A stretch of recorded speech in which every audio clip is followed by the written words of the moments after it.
Sarah. Excuse me? Hey, neighbor. Can you believe we get to call each other that now? It's almost unimaginable.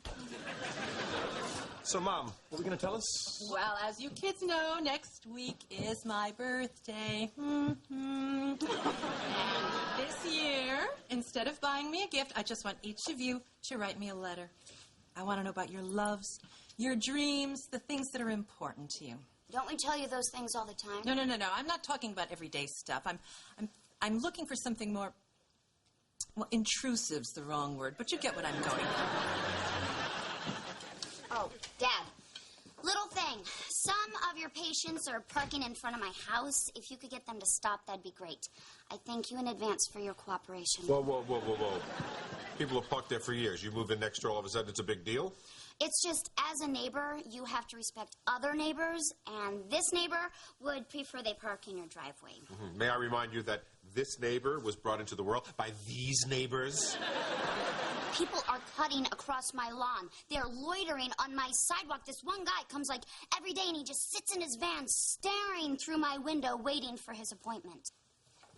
I don't have any patients that come every day. Okay, I may have another problem. Either way, can you talk to your patients about the parking? Okay. Thanks. Bye, neighbors. Bye, Sarah. Bye, what? Don't push it.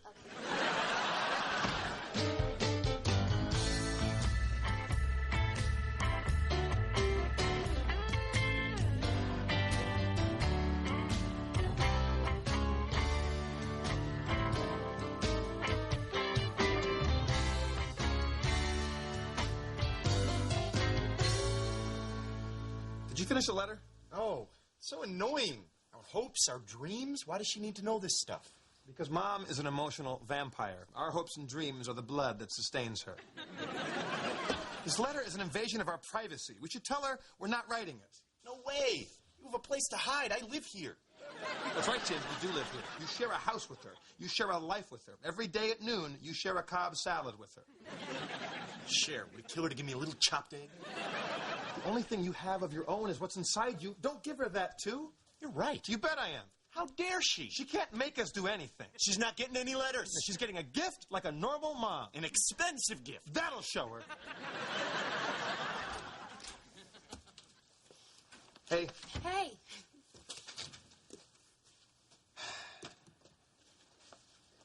Iraq, huh? That's crazy. Yeah. All right, look, this is silly. We've admitted we have some feelings for each other. Let's just deal with it. Look, it's not going to be that easy. I mean, there are obstacles. We work together. You're my boss. I really enjoy making fun of you. If we start dating, will I have to stop? I don't know if I can stop. All right, look, I have a solution. It might seem a little weird, but I think we should give it a shot. Okay. I think we should just make out. What? Nothing fancy, a little Frenching, a little petting, just to get over the awkwardness. I'm not making out with you in the middle of the office. We can go to a corner. God, you are such a jerk. I'm not a jerk. I'm funny. So, you think it's funny that you're not writing your mother a birthday letter? Were you listening in on my conversation with Tim? When I'm deciding on a guy, I don't see anything wrong with invading a little privacy. By the way, here's your Palm Pilot. I accidentally erased your address book. Eavesdropping? Stealing? This is magic. What are we waiting for here? I want to see that you're sensitive, chivalrous, decent. I want some proof that you're worth the risk. That's what I wanted to show you in the corner. Hey, is Mom around? I finished the letter, and I want to get it in before Tim and Todd. She has only so much love to give, and I want it all for myself. She's in the kitchen. Oh, wait, hold a second. I told Alex to talk to my patients about not parking in front of your house. Thank you. You are a good neighbor. And I thought since I helped you out, there might be something you can help me with. Of course, anything. There is this tree on your property. It's been bothering me for years, always dropping sap on my car, and like all trees, I find it quite ugly. I would love it if you would remove it. Sure, which tree? The big one, right on the other side of your fence. You mean the tree of hope? Uh-oh. Growing up, I could see that tree from my bedroom. At night, I'd lie awake and worry about the things that teenage girls worry about. I get invited to the party while the boy asked me to the dance. No matter what it was, the tree always gave me hope. Let's be honest, Sarah, that tree has let you down more than a few times. I'm sorry, Dad. But I did what you wanted. Well, you sort of had to. Legally, you must provide off-street parking. The tree's on my property. I don't have to cut it down if I don't want to. But I'm asking you. But I don't want to. I really have to get this letter in. Mom, get the hug machine ready. I have a package for your neighbor, Sarah Brennan. Yeah, I can't sign for that. Oh, I'm sorry. I noticed you had the same last name. I thought there might be some relation. I'm a father. Send it back. Sarah, there was a delivery guy here dropping off a package for you. Great, where is it? In his truck, driving away. I could have signed for it, but I didn't want to. You didn't want to? That's right. I didn't want to. Mister, you don't know who you're dealing with. No, Missy, you don't know who you're dealing with. I'm not the soft little teddy bear everybody thinks I am. When pushed, I can be quite cranky. Daddy? Oh, no. Don't daddy me. We're neighbors now, and just like all the rest of my neighbors, we're in a state of war. Timothy, I'm still looking forward to your letter. Yeah, about that, I'm not doing it. What? I'm making my stand. I find this letter request to be an invasion of my privacy. All I have are my thoughts. God help us. It's okay. Tim doesn't want to write his mommy a simple birthday letter, and that's fine. I'll just have to deal with that while I'm here and alive. Mom, I know you're upset, but I am not alone in this matter. Todd feels the same way. Here's your letter, Mom. What? It's a sensitive letter about how much I love my mother. Well, you really timmed this one up, didn't you? Thank you, Tom. No, thank you, Mom. Thank you for raising me to be sweet and sensitive and totally worth the risk. And if anybody would like to discuss this matter further, she can meet me in the corner of the living room. As a matter of fact, I would. I want to leave the room where the great betrayal occurred. Mom, I'll write the letter. No, please don't. I already know how you feel. That you hate me. I didn't say that. Well, maybe that's what I read in the letter. Oh, wait. Uh-huh. There was no letter.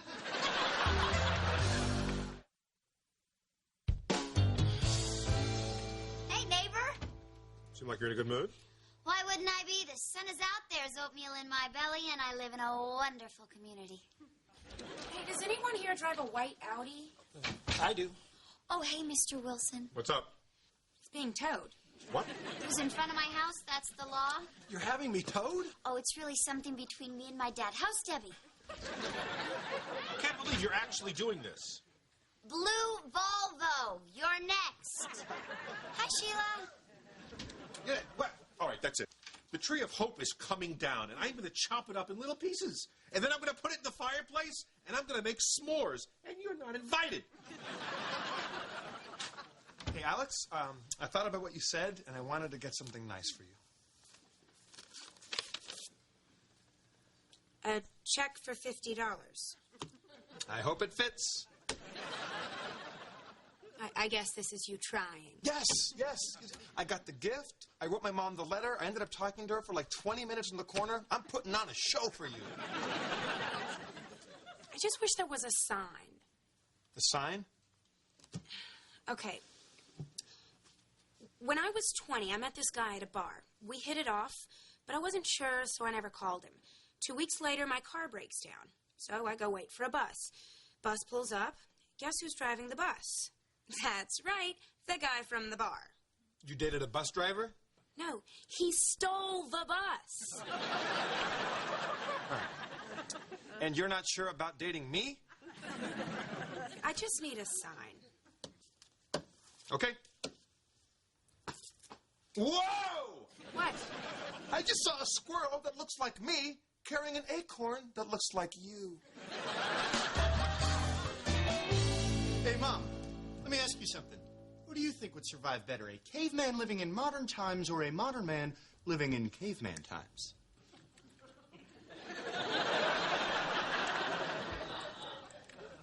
What are you doing? Just trying to pretend like this letter thing never happened. Oh, and I'm in the front row. Tim, you cannot ignore things. You have to take responsibility. That's the only way you can get someone to forgive you. Okay, I was wrong, Mom. I'm really, really sorry. Too late. What? Maybe if you had started with that, I would have forgiven you. But no, you chose to sweep my feelings under the rug. And that would be fine if I were a friend or a lover. But I am your mother. Did you see it? Oh, my God. It was like some sort of super rainbow. It had all the colors of a regular rainbow, plus brown. I don't think so. Come on. I feel like you're not working with me on any of these. But we're not supposed to work on it. It's just supposed to happen. All right, you know what? I'm going to go about this a little differently. Come out with me tonight. Whatever you want to do, wherever you want to go, doesn't matter. Just spend some time with me alone, and you will see a sign. You'll see it in my eyes, and you will know that I am worth the risk. If there were just a car accident or hurricane, anything. What? I'm sorry. I need that moment of connection. This whole sign thing is just a big excuse. Todd. No, you're stalling, and you know why? You're afraid. Oh, I'm not afraid. You are. You're afraid. You know, it's not about me being a risk. It's about you being scared to take a risk. You don't even know what you're talking about. See, because it's perfectly normal for a girl to want a tornado or some other natural disaster to whip her up into the sky to tell her how she feels about a boy. Todd, your brother has upset me again. Come and meet me in the corner of the kitchen.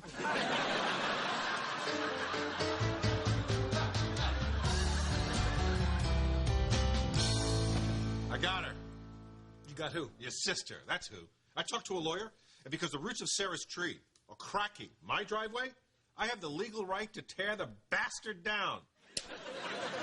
Wait, which tree? That big one by the fence? My tree of strength? What is wrong with you kids?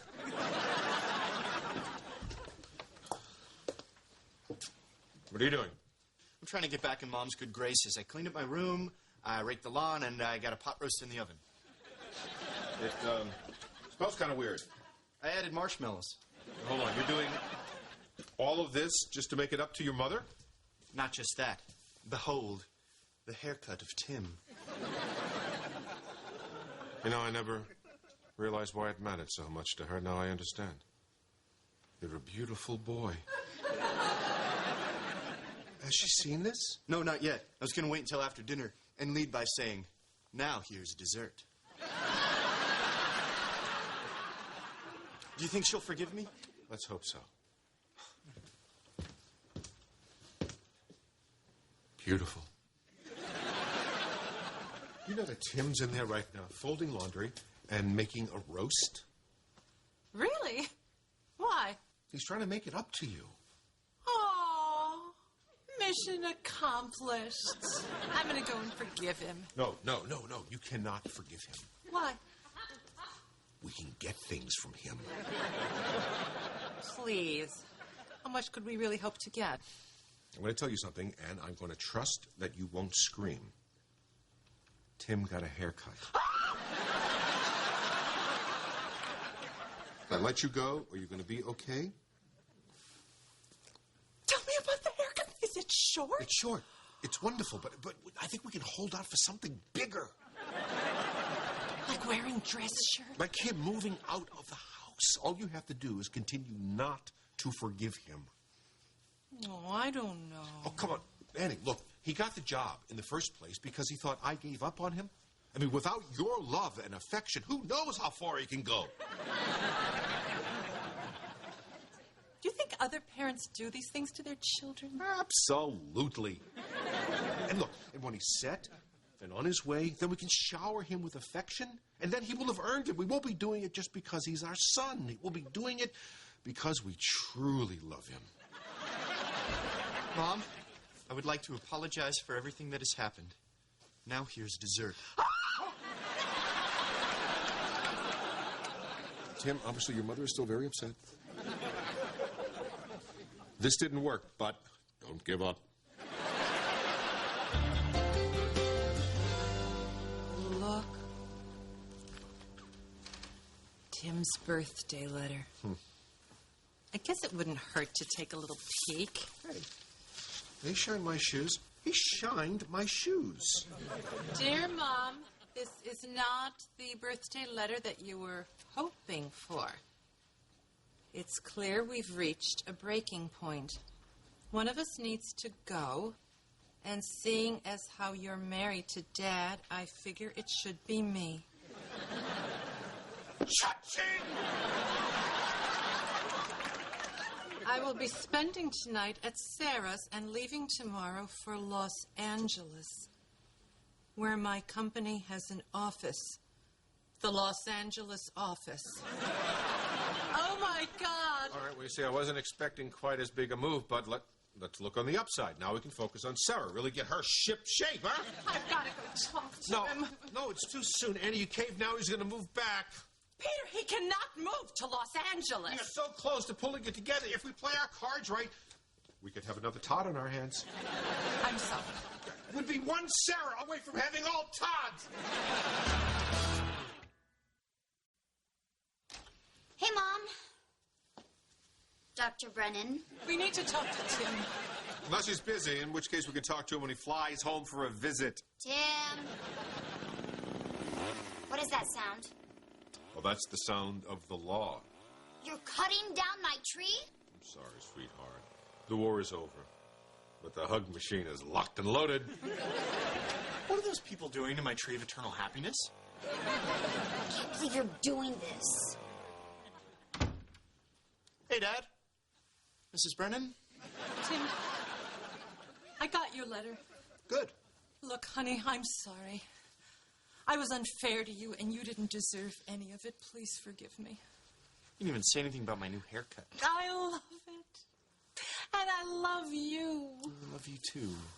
You know, they say the best way to love someone is to let them go. I don't want you to run away to Los Angeles. I know, but I'm still going. What? Oh, my God, I can't believe it. In the dream, I wake up now. I just think it's time I started acting like a grown-up. Which is why I've never heard that line before. Look, you two, you think this is really what you want? Let me tell you a story. It was July 1983. A grouchy suburban dentist had just thrown his golf clubs into the Delaware River. He was a terrible golfer and would remain that way for some time.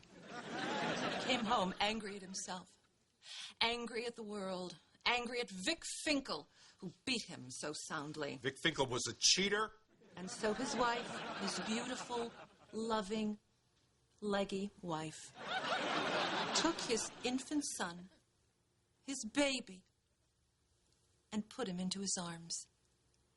And the little baby looked up at his father and spoke his first word. Dada. Dada. Dada. Los Angeles is far. Really far. Then stay at home with me and Dada. No, wait, no. Whoa. There's got to be another option. Maybe home is where I'm supposed to be. No.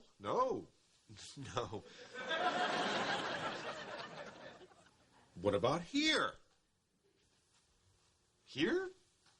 Well, that could work. Mom, what do you think? I don't know. I sort of want it all right now. Oh, no, come on, Annie, look.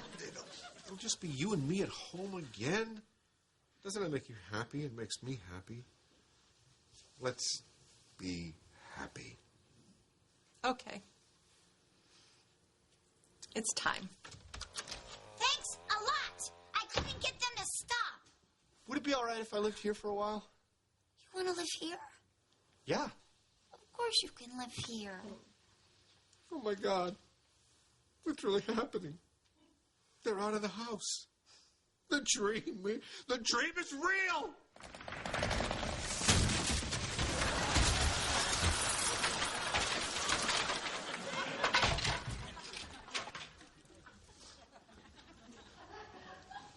Dad, I think I may need a place to stay for a while. Me too. I can't believe it. That tree just went right through Sarah's house. Oh, my God. My dad looks pissed. It's too bad you think I'm making excuses because that's a damn good sign. Are you saying you want me to take you into a corner? I don't want to wait that long.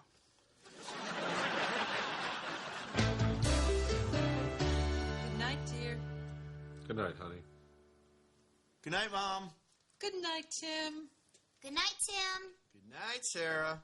Good night, Mom. Good night, Sarah. Sarah, did I say good night to you? Go to sleep!